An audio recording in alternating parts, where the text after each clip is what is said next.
Hey guys, welcome back. So if you've been following the channel for the past couple weeks, you know that unfortunately I had an accident where one of my rifles fell off of my gun wall because I decided to take everything down and rearrange some stuff.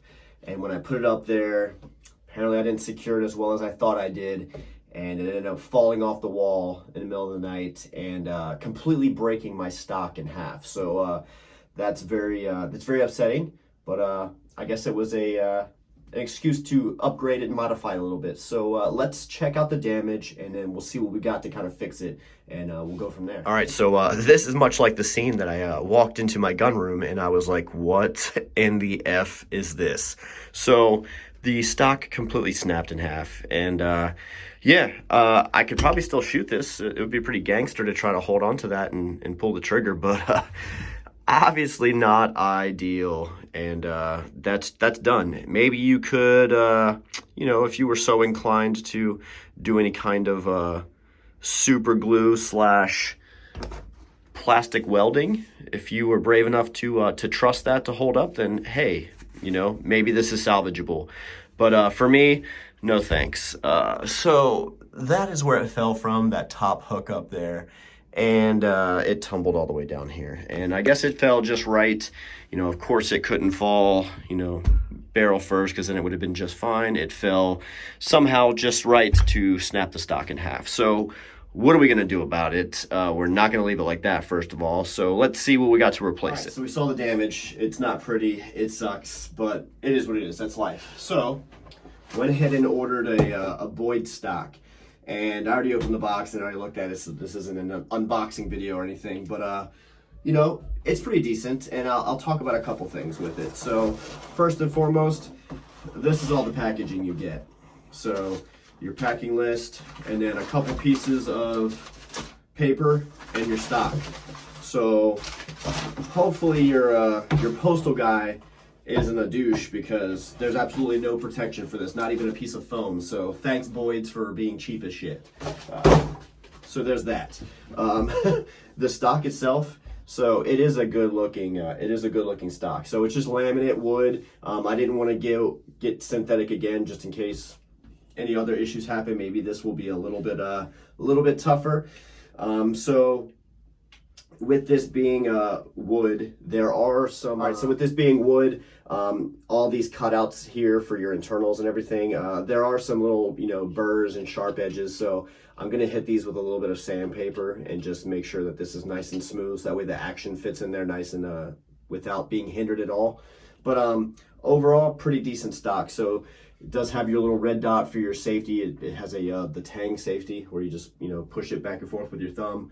And there's a couple little warnings on here. Please ensure the recoil lug is seated properly, obviously. And then takedown screws, suggested torque setting is 35 foot-pounds. So, all right, cool. So I'm gonna go ahead and take these stickers off here. I hate when people put stickers on things, because as I suspected, they leave a little bit of residue, which I don't like. Obviously, you can just wet a cloth of some sort and get that off, but still not the point. Like, why? Like, you couldn't just, I don't know, put it in here. All right, y'all, so I got the stickers off here. Still gotta get some residue off, but all right, we're left with just the stock. So this has the trigger guard already included on it, and it does have the mag catch already installed there. So the only thing we're gonna need from the factory Savage Axis is obviously the bolt and firing group assembly, and then 2 screws, and that's pretty much it. So unfortunately I can't show you on camera, but there, mag's empty, there are 2 screws, one right here and one right here. Those 2 screws come out, and this whole barrel optic trigger assembly will pop right out of the stock here. So super easy. Stand by. All right, guys, so like I was saying, there are 2 screws, and this entire assembly pops out, which is super nice, because I should not have to worry about losing my Zero unless I lost it when this thing dropped from the freaking top of the rack. But if you were just to do a normal swap under ideal conditions, you shouldn't have to worry about losing Zero, because your optic doesn't have to be moved or taken off at all. So the barrel Optic, bolt, fire assembly, everything is one piece, drops right in, so we shouldn't have any issues here. So basically I'm going to take these two pieces and make them one. I can't show it to you, but I'm going to cut away, put it together, and we'll see what we got. So stand by. So 2 screws, a little bit of finesse, and putting my sling back on and my shell holder, and we got a functional rifle again. So unfortunately, couple $100 mistake, but I think it was well worth it. This thing looks pretty freaking pretty killer now. So let me know what you guys think in the comments. I don't know, I think it's pretty sweet. If you want a link to this stock, I'll put it in my on my campsite page. That link will be in the description.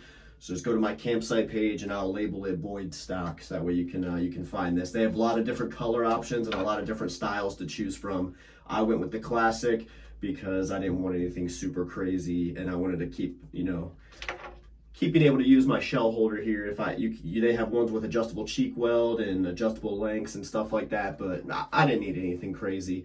I just wanted to make my rifle functional again. So everything works smoothly as it should. So let me know what you guys think down in the comments. Appreciate you watching. Like, comment, and subscribe.